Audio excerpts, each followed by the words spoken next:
আজ 21 বছর আমার ওয়াজের বয়স, আলহামদুলিল্লাহ, আল্লাহর দয়া। কোন সময় মানুষ কম না বেশি, আমি মানুষ বেশি দিয়ে করবো, আমি ভোটে দাঁড়াইছি কিন্তু আমার অসুবিধা নেই, বুঝুন না হুজুর। আমি তো ইলেকশন করতাম না, এমনও আমার কোনো ইচ্ছা নাই। বহুত মার্কাওয়ালা আমার কাছে, আমাদের ইসলামী ঘরানার আমারে বলছেন কেন কি বা উচিত অনুচিত এই ব্যাখ্যা পরে, আমি করা উচিত না না উচিত সেটা ঠিক আছে, পরে তর্ক করলে তো পরের কথা, কিন্তু প্রথম কথা বলতেছি যে আমি তো কোনো নির্বাচন করতাম না, তা আমি এত জনসমর্থন দিয়ে ঘাস কাটুমনি, আমার জনসমর্থন দরকার, আমার যদি আমার তো দরকার নাই। কাজে আমি একজন না হাজার জন, এতে কোনো সমস্যা নাই। আমার আল্লাহর কথা একজনের জন্য বলা আমার দায়িত্ব, 1 লাখের জন্য বলাও আমার দায়িত্ব।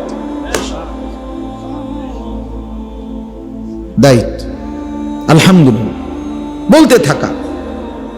এই মোবাইলের সুবাদে এখন দেখা গেছে সারা পৃথিবীতে বাংলা ভাষাভাষী মুসলমান যারা সারা পৃথিবীতে প্রবাসী, আমাদের এরকম লাখ লাখ হাজার হাজার মানুষ আমাগো বয়ান, আলেমদের বয়ান শুনে না, তাহলে বোঝা গেল দৃশ্যমানের চাইতে অদৃশ্য শ্রোতা আরো অনেক বেশি, অনেক বেশি, যাকে আমি চিনিও না, যাকে আমি জানিও না, কিন্তু আমাদেরকে ভালোবাসে, মহব্বত করে, আল্লাহর কথা শুনে।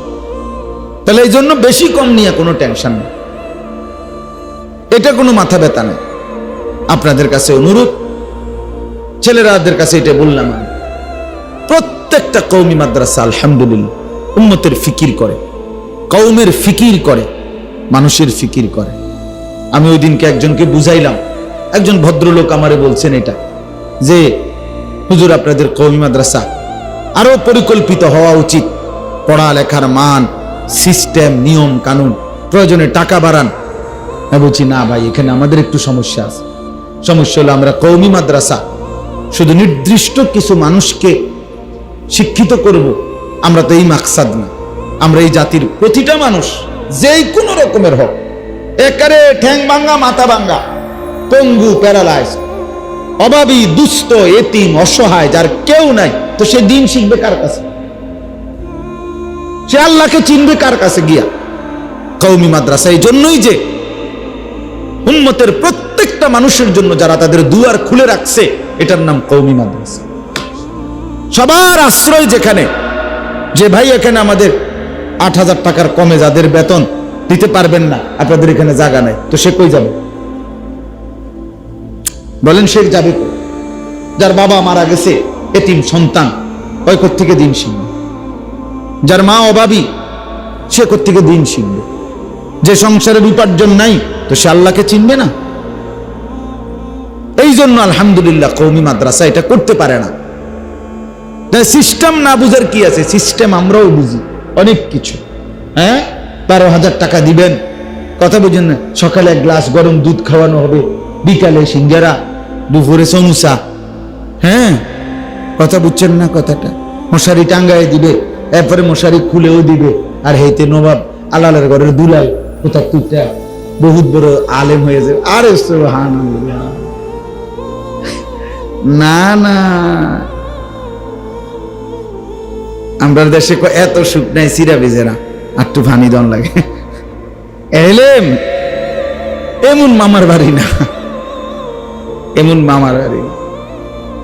আমাদের কাছে কিতাব আছে, কিতাবে স্পষ্ট আছে, ইমাম শাফি রাহমাতুল্লাহ আলাইহি বলছেন যে আল্লাহর কসম, এলেম অর্জন করতে গিয়ে ক্ষুধার কষ্ট, খাবারের কষ্ট সহ্য করে নাই, অথচ সে এলেম অর্জন করেছে। তিনি বলেন আমি এটা বিশ্বাস করি না, এটা হয় নাই, হতে পারে না, সে কোনো আলেমে হয় না।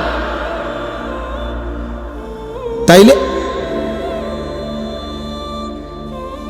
ইমাম হযরত আবু হুরায়রা, স্পষ্ট কিতাবে আছে, আবু হুরায়রা রাদিয়াল্লাহু তাআলা আনহু, তিনি মসজিদে নববীতে 4 বছর একটানা নবীজির কাছে এলেম শিখার জন্য পড়েছিলেন। 4 বছর নবীজির কাছে কালেমা পড়ার পরে কোনোদিন 1 টাকা উপার্জনের জন্য বাইরে কোথাও যান না। 24 ঘন্টাই নবীজি সাল্লাল্লাহু আলাইহি সাল্লামের সোহবতে ছিলেন। উদ্দেশ্য একটাই, ইলম অর্জন, ইলম অর্জন। ফলে দেখা গেছে কিতাবে লিখছে, হযরত আবু হুরায়রা রাদিয়াল্লাহু তাআলা আনহু মাঝে মাঝে মসজিদের বারান্দায় উপুর হইয়া এরকম কাঁপতে থাকতেন, সারা শরীর কাঁপতো ওনার। তো সাহাবীরা মনে করত মির্গি রোগ আছে না, যে কাঁপে শরীর, এমন কোন রোগ উনার মির্গি রোগ। তো সাহাবীরা উনার ঘাড়ে পিঠে হাত বুলাইতো, সবাই আফসোস করতো, আহারে আবু হুরায়রার মারাত্মক রোগ, মৃগী রোগ। তো কিতাবে লিখছে হযরত আবু হুরায়রা এই উপুর হওয়া কাঁপা অবস্থায় বলতেন, ওয়াল্লাহি মা বি ইল্লাল জু', আল্লাহর কসম সাহাবীরা, আমার কোনো রোগ না, আমার ক্ষুধা, আমার পেটের খিদায় আমি এমন তরফাইতেছি। কিন্তু তবুও রাসূলুল্লাহ সাল্লাল্লাহু আলাইহি সাল্লামের কদম ছাড়ে নাই, নবীর দরবার ছাড়ে নাই। যদি একটা লাইন ছুটে যায়, কথা বুঝেন না, যদি একটা লাইন ছুটে যায়, একটা কথা ছুটে যায়, হ্যাঁ, এজন্য 5,500-এর মতো হাদিস, 5,374টি হাদিস বর্ণনা করছেন মাত্র 4 বছর থেকে।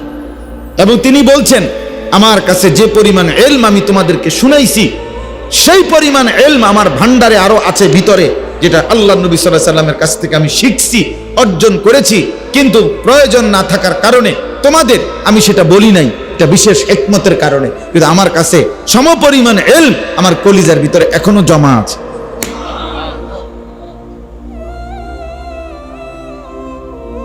তাইলে এই জন্য যুগ যুগ ধরে আমাদের কওমি মাদ্রাসা আলহামদুলিল্লাহ কষ্ট করে খাইয়া না খাইয়া, সকলের ভালোবাসা নিয়ে, কেন মানুষের দান সাদাকা খুঁজে বলে দিতে বলে, উৎসাহিত করে, কারণ সিদ্ধান্তই তো নিছে যে কওমের জন্য।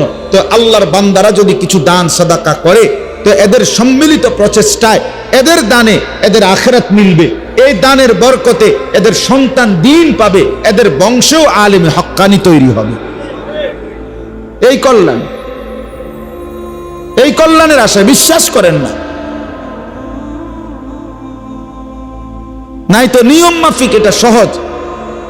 লক্ষ লক্ষ স্কুল যদি বেতন দিয়া চলতে পারে, আমরা পারবো না কেন?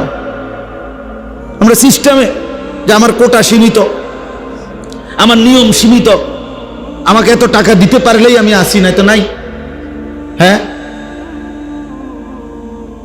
তাইলে বলে কত মানুষ আমাদের কাছে অহরহ, এমন এমন মানুষ, বিপদগ্রস্ত মানুষ সন্তানকে দিন শিখাইবার কথা বলতে আসে, চোখের পানি দেখলে মায়ের, বাবার, অভিভাবকের, আর মনে মানে না, ফিরাই দেব কি দিয়া?